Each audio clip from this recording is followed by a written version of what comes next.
Earth's unexpected encounter. The vast expanse of space surrounding Earth had always been a source of wonder and mystery for humanity. For centuries, scientists, dreamers, and conspiracy theorists alike had gazed at the stars, wondering if we were alone in the universe. Little did they know that on a seemingly ordinary Tuesday, the answer would come knocking at our cosmic door. Commander Sarah Chen sat at her station in the Lunar Observatory, her eyes fixed on the holographic displays that monitored the solar system. 20 years of service in the United Earth Space Command had honed her instincts, and something about today felt different. The coffee in her mug had long gone cold, forgotten as she scrutinized the data streams. "Commander, we're picking up an anomaly at the edge of the Kuiper Belt," Lieutenant Raj Patel reported, his voice tight with excitement and apprehension. Sarah leaned forward, her heart rate quickening. "Show me." The main screen lit up with a visual representation of the solar system. A small, pulsing dot appeared just beyond Pluto's orbit, moving at an impossible speed. "It's on an approach vector," Raj continued. "Estimated time to Earth orbit: 6 hours." Sarah's mind raced.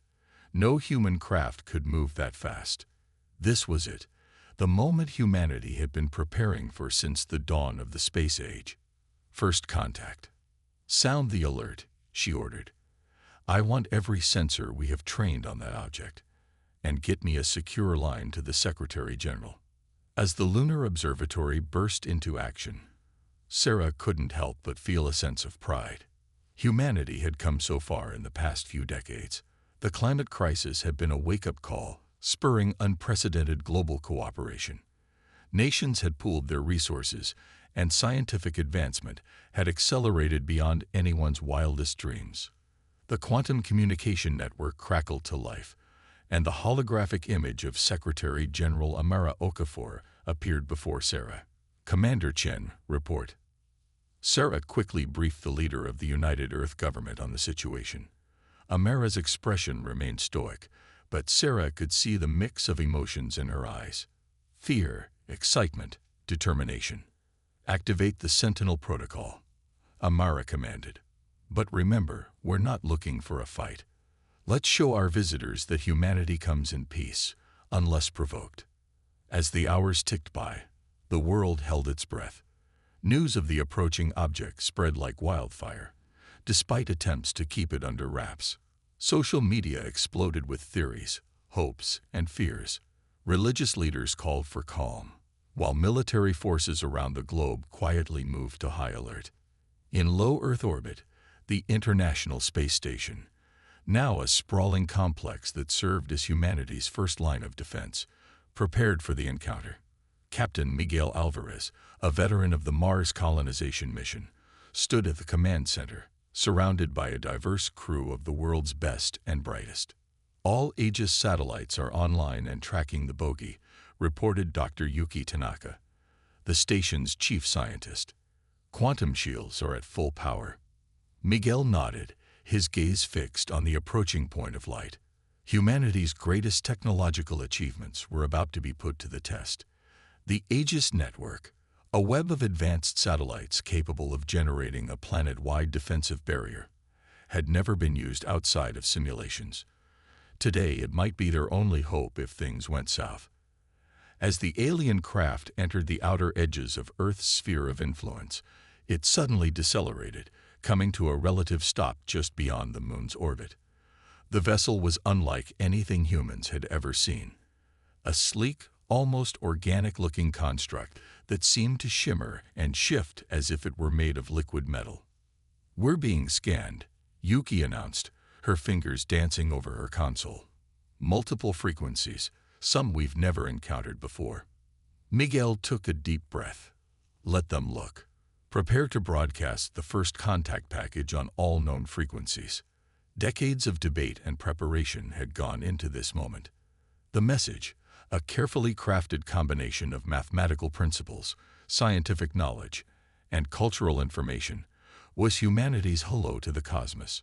But before they could transmit, a beam of light shot out from the alien ship, engulfing the space station. Alarms blared, and for a heart-stopping moment, Everyone braced for the worst. Instead, a voice filled the command center, not through speakers, but directly in their minds. Greetings, children of Earth.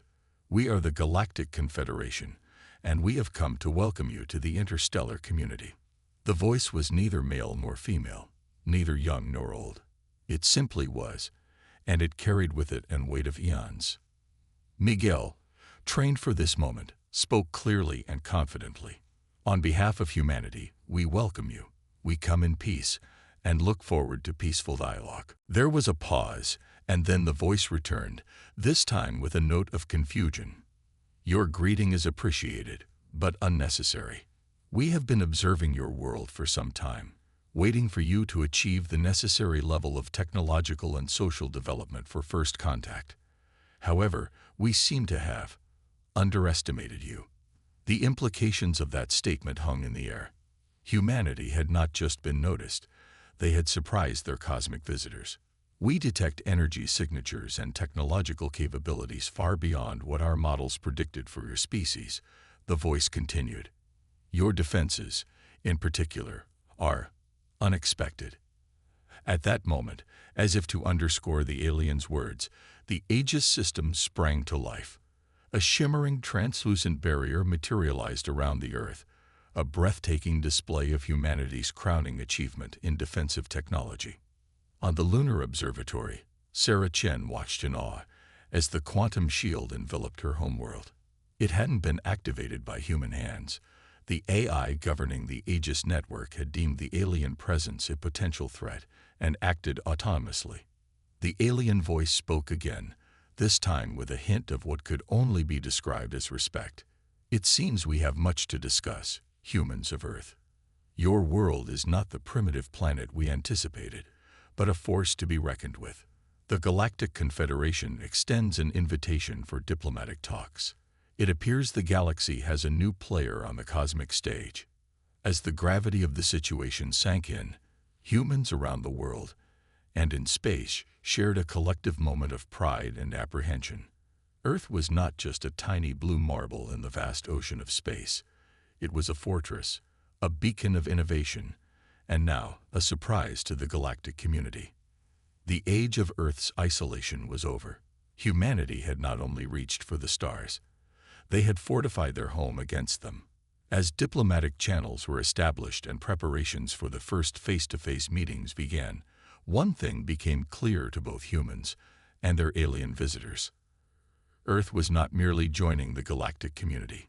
It was announcing its presence as a power to be respected, a civilization that had quietly prepared for this moment and was ready to face whatever the universe had in store. The Galactic Confederation had come expecting to find a fledgling species taking its first steps into a larger world. Instead, they found humanity standing tall, shields raised, extending a hand in peace, but unmistakably ready for any alternative. Earth was open for cosmic business, but it was most definitely not up for grabs. The galaxy was in for a shock. Humanity had arrived on the interstellar scene, and they were here to stay. The diplomatic dance. In the days following first contact, Earth buzzed with a nervous energy unlike anything in human history. The initial shock had given way to a mix of excitement, fear, and determination. As the world's leaders gathered in Geneva to prepare for the upcoming diplomatic talks, the streets outside teemed with both celebration and protest. Dr. Ava Rodriguez, Earth's foremost xenolinguist and cultural expert, stood before the hastily assembled United Earth Diplomatic Corps. Her dark eyes scanned the room, taking in the diverse faces of humanity's chosen representatives. "We're about to engage in the most important conversation in our species' history," she began, her voice steady despite the weight of her words. "The Galactic Confederation isn't just a single entity.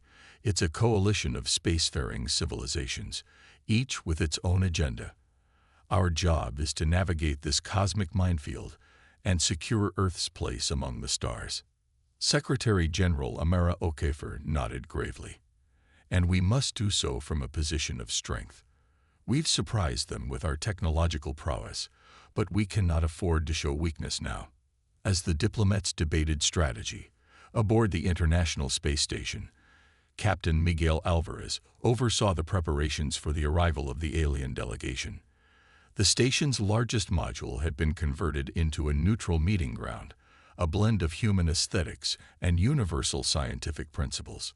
Captain, the Confederation envoys are approaching, Lieutenant Sophia Chang reported, her eyes fixed on the holographic display. Miguel straightened his uniform. All right, people, this is it. Remember your training, and let's show them what humanity is made of. The airlock cycled, and for the first time, representatives of the Galactic Confederation set foot on a human structure. The aliens were a sight to behold. 3 distinct species, each as different from humans as they were from each other. The lead envoy, a tall, willowy being with iridescent skin and 4 arms, stepped forward. I am Ambassador Zixlith of the Confederation Council. We come seeking understanding and cooperation. Miguel bowed slightly, a gesture they had determined was universally respectful. Welcome, Ambassador. I am Captain Miguel Alvarez of the United Earth Space Command. We are honored to host you. As pleasantries were exchanged, tensions remained high. Both sides were acutely aware of the power imbalance, the Confederation's vast experience in interstellar diplomacy versus Earth's unexpected technological capabilities. Back on Earth, the diplomatic talks began in earnest. Dr. Rodriguez found herself face to face with beings whose languages and cultures defied human comprehension. Yet, as the discussions progressed, she discovered a universal truth. At their core, all sentient beings sought security, prosperity, and understanding. Your world presents us with a unique situation, Ambassador Zixlith stated during one particularly tense session. Never before has a pre-contact civilization demonstrated such advanced defensive capabilities. Some within the Confederation view this as concerning. Secretary General Okafor leaned forward, her gaze steady. Ambassador, humanity has always looked to the stars with hope, but also with caution.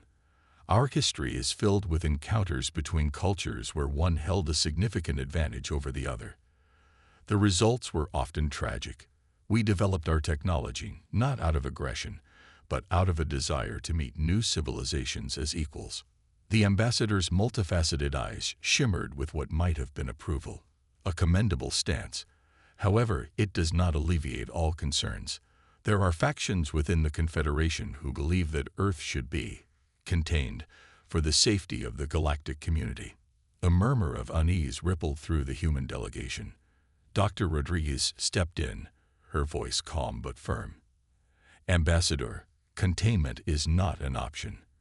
Earth is our home, and we have every right to defend it.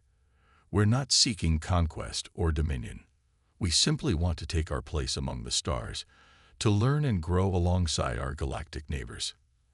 As the talks continued, it became clear that the Galactic Confederation was far from united in its approach to Earth.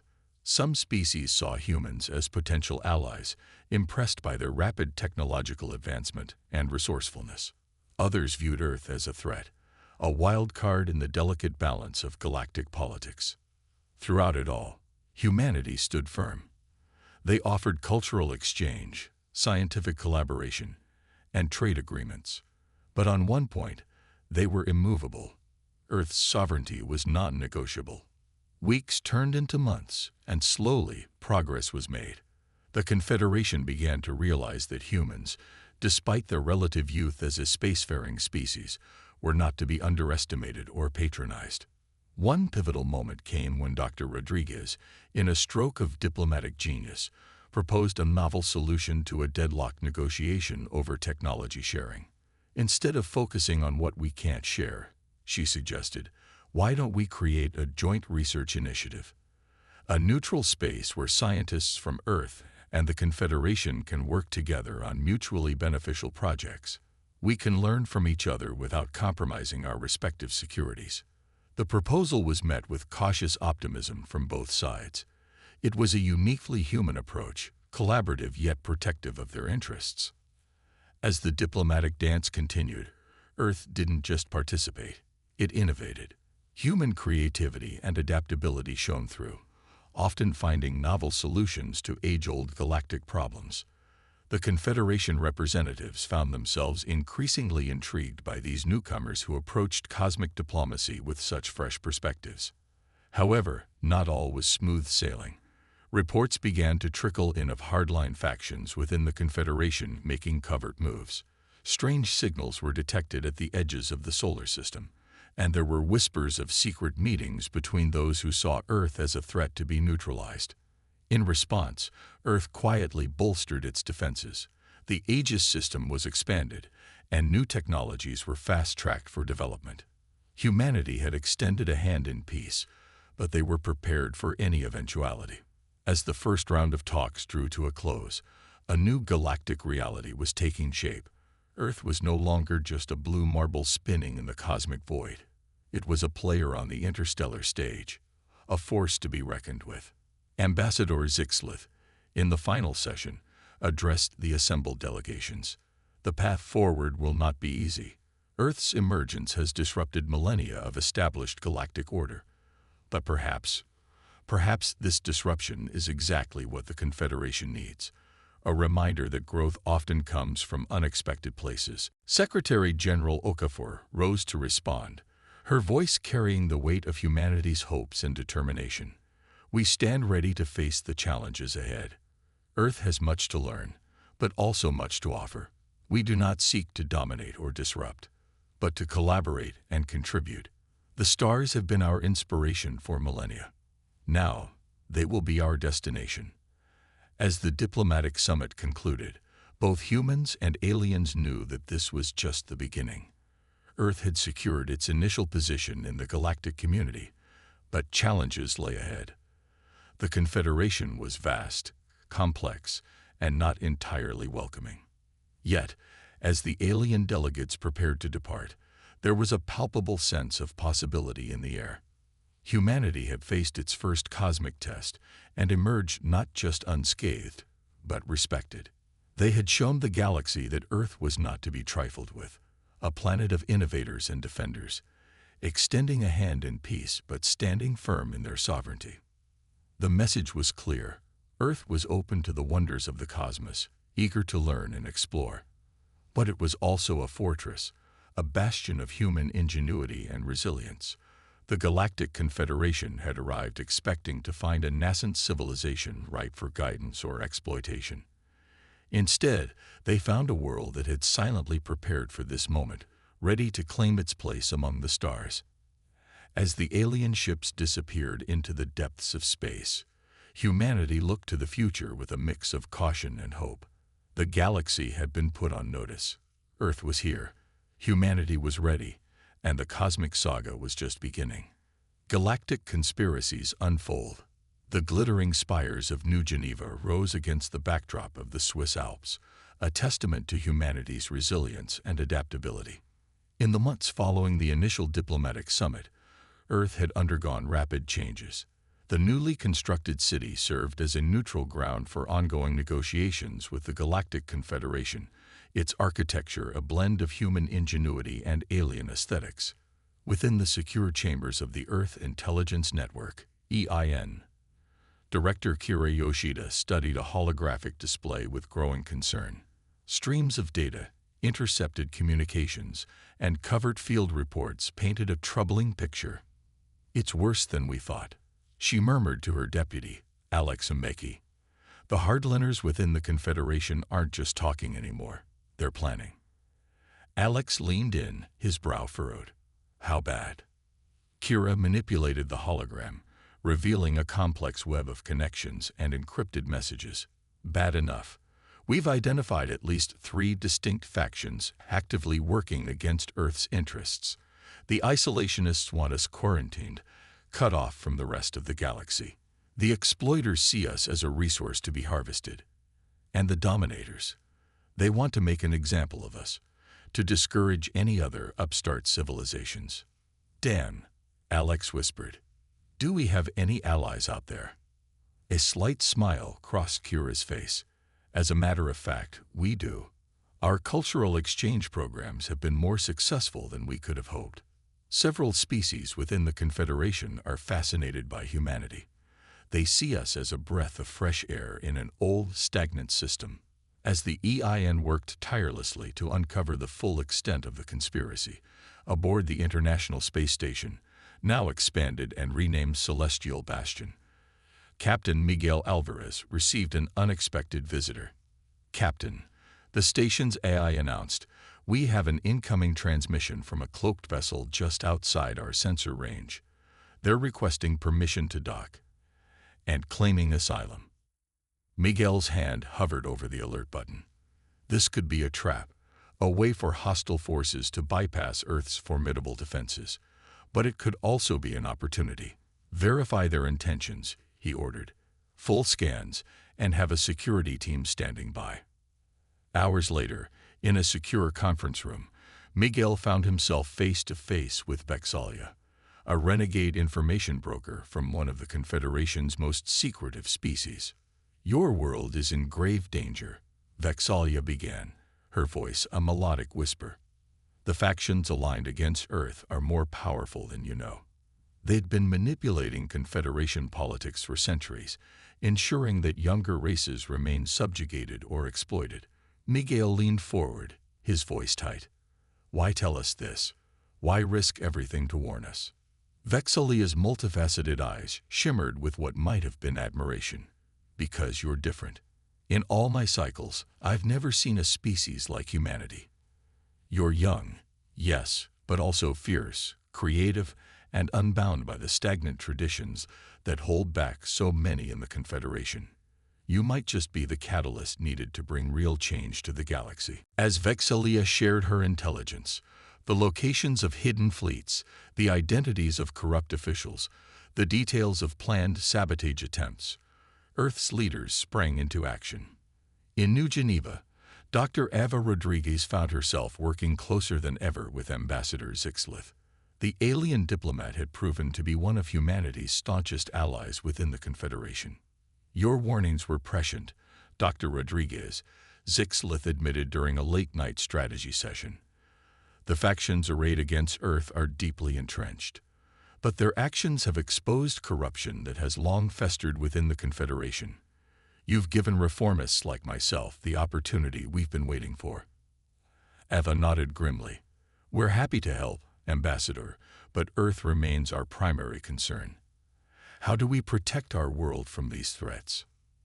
Zixlith's four hands moved in a complex gesture of determination. "By doing what humanity does best, innovating, adapting, and surprising your adversaries." In the weeks that followed, Earth became a hive of activity. The global quantum defense network was expanded and reinforced. New technologies, born from the fusion of human creativity and alien concepts, were fast-tracked for development. But perhaps the most significant development came from an unexpected quarter. Dr. Imani Okoro, a brilliant physicist working in a secret facility beneath the Sahara, made a breakthrough that would change the course of the coming conflict. "We've cracked it," she announced to a stunned room of scientists and military officials. "By combining our quantum entanglement techniques with the principles behind the Confederation's faster-than-light travel, we've created a detection system that can identify and track any ship, anywhere in the galaxy, in real time." The implications were staggering. Earth would no longer be vulnerable to surprise attacks. They could monitor the movements of hostile fleets, intercept clandestine meetings, and always stay one step ahead of their adversaries. As news of the breakthrough spread through secure channels, Earth's allies within the Confederation moved to capitalize on the shift in power dynamics. Ambassador Zixlith addressed an emergency session of the Confederation Council, broadcast across 1,000 worlds. "Esteemed colleagues," the ambassador began, "we stand at a crossroads. For too long, we have allowed fear and prejudice to guide our actions towards younger races. We have hidden behind traditions and regulations designed to maintain our power, rather than foster true galactic cooperation. The emergence of Earth challenges us to be better, to remember the ideals upon which the Confederation was founded." As Zixlith spoke, evidence of the conspiracy against Earth was presented. Irrefutable proof of corruption, illegal weapons development, and planned atrocities. The galactic community watched in shock as respected leaders were exposed as puppets of shadowy interests.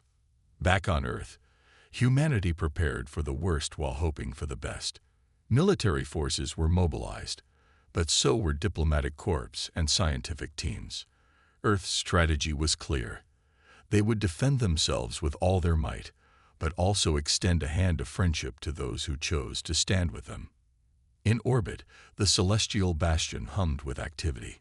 Captain Miguel Alvarez stood at the command center, watching as ships from allied Confederation species took up defensive positions alongside Earth's own fleet.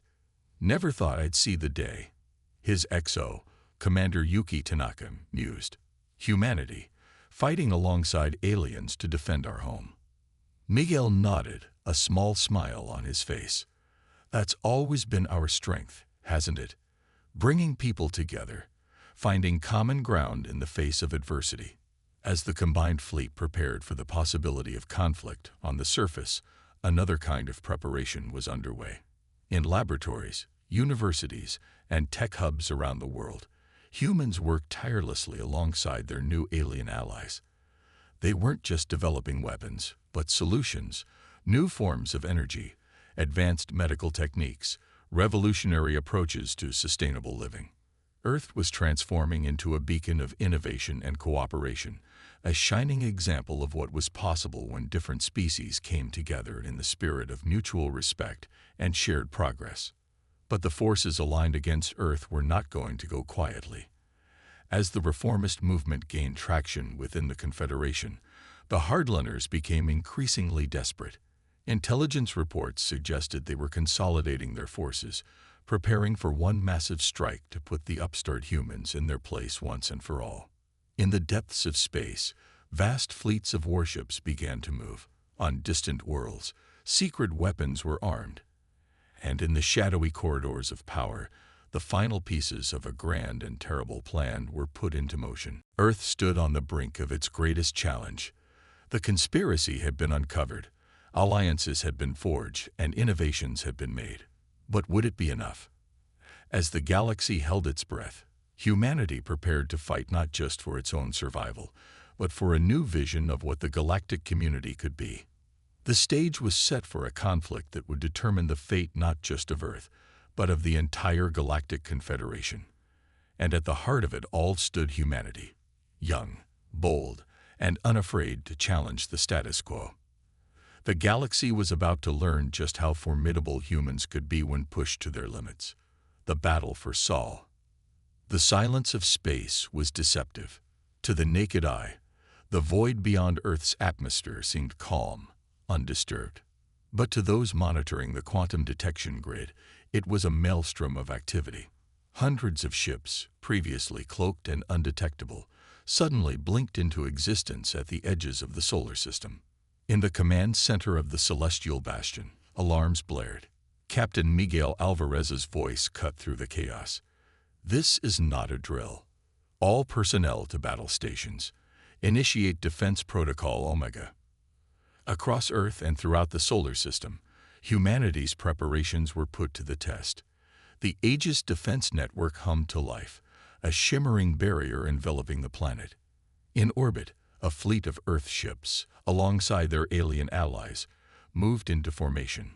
Secretary General Amara Okafor's face appeared on screens worldwide. "Citizens of Earth, the moment we have prepared for has arrived. Stand strong, stay calm, and know that every measure has been taken to ensure our safety. We face this threat not just as humans, but as part of a galactic community that chooses progress over fear, cooperation over domination." As the enemy fleet approached, it became clear that the hardliners had thrown everything they had into this assault. Massive dreadnoughts, swarms of fighter craft, and weapons of terrifying power, all aimed at breaking Earth's will and ending its bid for independence. Commander Yuki Tanaka, aboard Earth's flagship Defiant, coordinated with their alien allies. "Remember the plan," she broadcast. "We're not just fighting for Earth.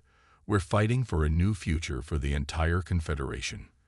The battle erupted with a fury unlike anything seen in the Sol system. Energy beams crisscrossed the void, missiles streaked between ships, and fighters engaged in deadly dances. But Earth was not the easy target the attackers had expected. Dr. Imani Okoro's breakthrough in quantum detection proved invaluable. Earth's forces could predict enemy movements, countering tactics before they fully developed. The Aegis network, far more advanced than the hardliners had anticipated, shrugged off attacks that would have devastated lesser defenses. Yet the sheer numbers of the enemy fleet were overwhelming.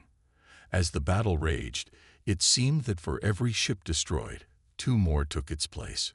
Earth's defenses, while formidable, were being pushed to their limits. In a secure bunker beneath Geneva, Dr. Ava Rodriguez worked feverishly alongside Ambassador Zixlith and a team of human and alien scientists. They were Earth's secret weapon, a last-ditch effort that could turn the tide. "It's ready," Ava announced, her voice hoarse from hours of non-stop work. "But we'll only get one shot at this." Zixlith's multifaceted eyes shimmered with anticipation. "Then we must make it count, my friend. For all our sakes." In orbit, the battle had reached a critical point. The Defiant shuddered under another barrage, its shields flickering. Commander Tanaka gritted her teeth, watching as more enemy ships poured through a gap in their lines. "Captain Alvarez," she called, "we can't hold them much longer. Whatever Earth's cooking up, we need it now." Miguel's voice crackled over the comm. "Stand firm, Commander. Help is on the way." At that moment, across the solar system, something unprecedented occurred. The quantum communication network that Earth had established with its allies pulsed with energy. Every ship, every defense platform, every satellite suddenly linked in a way never before achieved. Dr. Rodriguez's voice echoed across the unified network.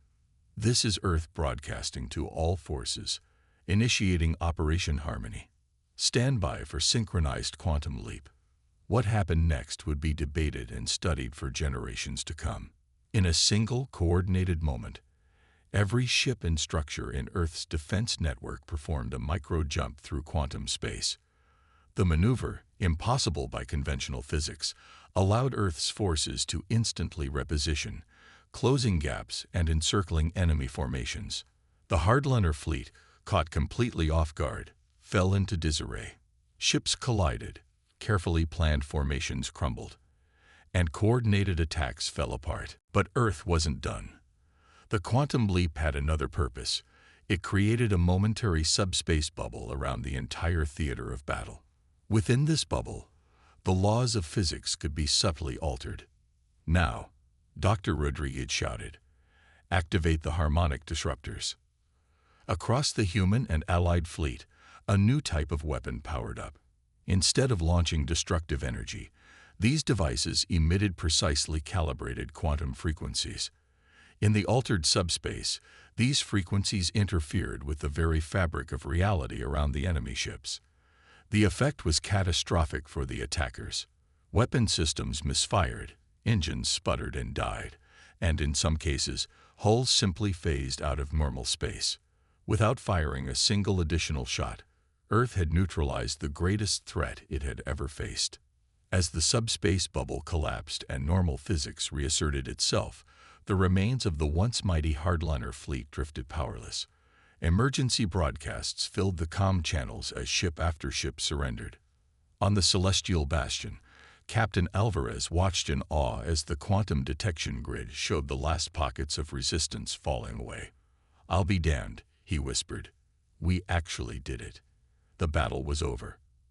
Earth had stood its ground, not through overwhelming firepower, but through innovation, cooperation, and a willingness to rewrite the rules of engagement.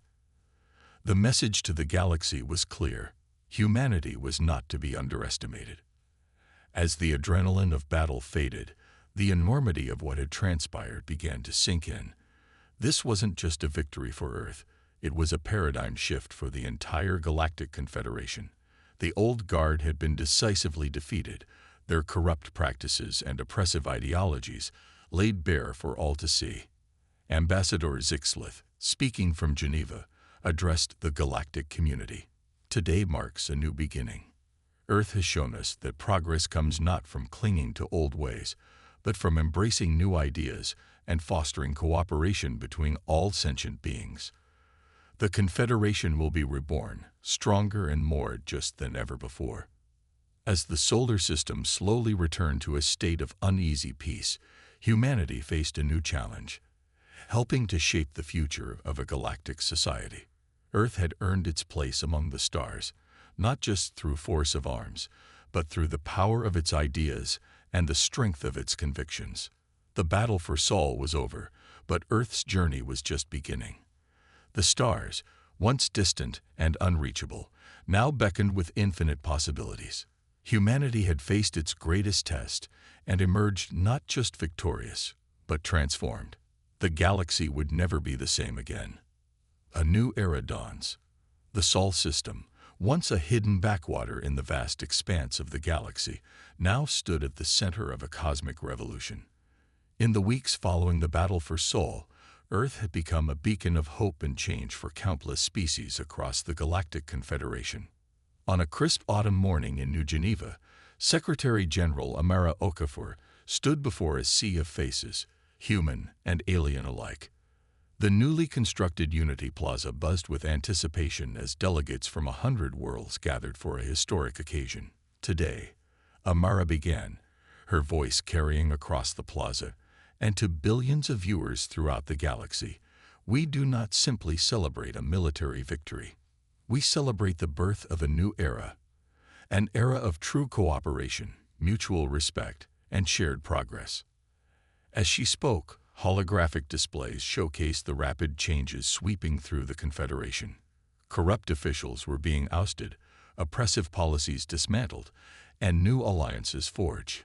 At the heart of it all was Earth, its unexpected rise serving as a catalyst for long overdue reforms. In orbit, aboard the Celestial Bastion, Captain Miguel Alvarez watched the proceedings with a mixture of pride and amazement. Beside him stood Vexalia, the information broker whose warning had played a crucial role in Earth's survival. "Did you ever imagine it would turn out like this?" Miguel asked, gesturing to the transformed station around them. Once a purely military installation, the Bastion now housed research labs, diplomatic quarters, and cultural exchange centers. Vexalia's multifaceted eyes shimmered with what might have been tears. "In all my years, I never dared to hope for such change. Your people have achieved in months what reformists like myself struggled for centuries to accomplish."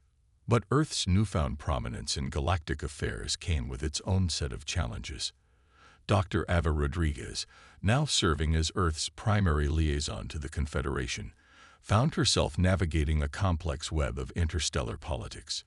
"We must be careful," she cautioned during a high-level meeting with Earth's leadership. "Our victory has earned us respect, but also wariness. Many species, even those who supported us, are concerned about how quickly we've risen to power." Director Kira Yoshida of the Earth Intelligence Network nodded in agreement. "We're detecting increased covert activity from various factions. Some are seeking alliances, others are probing for weaknesses. We've become a major player in the galactic game, whether we're ready for it or not." The challenges weren't just external. As humanity grappled with its new reality, age-old terrestrial conflicts and ideological divides threatened to resurface. The prospect of advanced alien technologies and access to cosmic resources had reignited debates over equality, governance, and the very future of human civilization. Yet, in the face of these challenges, humanity's greatest strengths shone through. The spirit of innovation and adaptation that had saved Earth during the battle now turned toward solving problems on a galactic scale. In laboratories across the globe, human scientists worked alongside alien counterparts, tackling issues that had puzzled the Confederation for millennia. The quantum harmonics technology that had won the battle was being repurposed for everything from faster-than-light communication to revolutionary medical treatments. Dr. Imani Okoro, whose breakthroughs had been instrumental in the battle, now led a multi-species team dedicated to unlocking the mysteries of dark matter. "The key," she often said, "is not just in finding new answers, but in asking questions no one else thought to ask." This human propensity for thinking outside the box began to influence Confederation society in unexpected ways. Alien artists embraced human creative techniques, leading to a renaissance in galactic culture. Confederation engineers, inspired by Earth's resourcefulness, began reimagining technologies long thought to be at their peak. But perhaps the most profound change came in the realm of interspecies relations. Humanity's example, a young species standing up to established powers and championing cooperation over subjugation, resonated with oppressed and marginalized groups throughout the galaxy. Ambassador Zixlith, addressing the newly formed Galactic Council, put it eloquently. The humans have reminded us of a fundamental truth we had forgotten, that diversity is not a weakness to be controlled, but a strength to be celebrated. Their world, a tapestry of cultures and ideas, shows us what the Confederation could be if we embrace our differences instead of fearing them. As Earth settled into its new role in the cosmic community, it faced the dual challenge of maintaining its unique identity while integrating into a much larger society. The solution, characteristically human, was to embrace the contradiction. New Geneva became a shining example of this approach. Human architecture blended seamlessly with alien designs, creating a cityscape unlike any other in the galaxy. In its streets, one could hear a dozen alien languages alongside Earth's many tongues, while restaurants served dishes that fused cuisines from across the cosmos. Education systems on Earth were overhauled to include galactic history and xenobiology, preparing the next generation for life as citizens of a much larger community. At the same time, Earth became a popular destination for alien youth, eager to study humanity's unique perspective on art, science, and philosophy. Yet, for all the changes, certain things remained constant. The Aegis Defense Network, now expanded to cover human colonies throughout the solar system, stood as a reminder that Earth's hard-won independence would be fiercely protected. The motto, peace through strength, progress through cooperation, became a guiding principle for human diplomacy. As the years passed, the galaxy watched Earth with a mixture of admiration, curiosity, and occasional trepidation. Humanity's rise had been meteoric, defying conventional wisdom about how young species should behave on the galactic stage. But with each passing cycle, it became clear that humans were not interested in domination or empire building.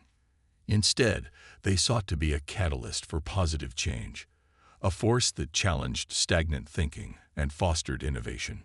On the 10th anniversary of the Battle for Sol, as representatives from across the Confederation gathered once again in New Geneva, Secretary General Okafor, now in her second term, reflected on the journey that had brought them to this point. A decade ago, we stood on the brink of annihilation, facing a threat we barely understood. Today, we stand as partners in the greatest peacetime expansion of knowledge and prosperity the galaxy has ever seen. We have learned much from our new allies, but we have also taught them the value of questioning the status quo, of daring to imagine a better future. She paused, her gaze sweeping across the assembled dignitaries before settling on the blue marble of Earth, visible through the chamber's transparent dome. Our world is no longer hidden, no longer isolated. But make no mistake, Earth is not, and never will be, a prize to be claimed or a resource to be exploited. We are, and shall remain, the architects of our own destiny. Our borders are open to those who come in friendship and cooperation, but closed to any who would threaten our freedom. As her words echoed across the galaxy, on countless worlds, beings of all species looked to the stars with new eyes. Earth, the upstart planet that had challenged an empire and sparked a revolution, was a reminder that the universe still held mysteries to be unraveled, challenges to be overcome, and wonders to be discovered. The Galactic Confederation had been forever changed, and at its heart stood humanity, young, bold, and unafraid to reach for the stars. The message was clear to all. Earth was not just a member of the galactic community. It was a force to be reckoned with, a wellspring of innovation, and a staunch defender of freedom for all sentient beings. The era of Earth's isolation was over. The age of human influence had just begun, and the galaxy would never be the same again.